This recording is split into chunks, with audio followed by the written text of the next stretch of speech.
Je déteste ce genre de mec. Je sors d'un appel, en conversation, il voulait vraiment se transformer. Il en avait marre, ça faisait des années qu'il aimait pas son corps, qu'il avait honte de se mettre torse nu à la plage. En appel pareil, au dernier moment, il se trouve des excuses complètement bidons. Ah, le travail, la rentrée, ah, je verrai, potentiellement, je sais pas. En fait, le problème, pourquoi je te dis ça? Parce que dans mon accompagnement, j'ai tout type de cas. J'ai des mecs qui travaillent plus de 70 heures par semaine, qui ont aussi une vie de famille et qui arrivent à tout combiner. J'ai des mecs qui ont des situations compliquées et ils arrivent à se transformer.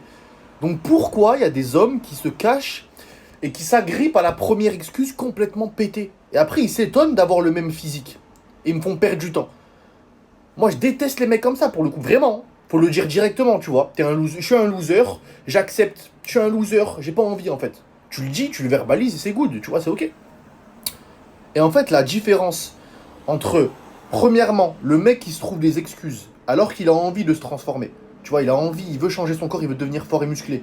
Et le deuxième mec qui a la même situation, voire pire, qui peut se trouver des excuses, et c'est justifiable, mais qui agit et qui atteint son objectif, c'est juste la capacité à agir et à arrêter de s'accrocher à sa zone de confort, d'arrêter de se trouver des excuses, d'avoir cet automatisme de loser. T'as pas d'excuses. Si tu veux vraiment te transformer, tu vas trouver le temps, tu vas trouver le moyen. Et je suis là pour t'aider et trouver un système qui est adapté. Par contre, si tu t'agrippes à la première excuse quand il faut se lancer, tu vas toujours rester le même.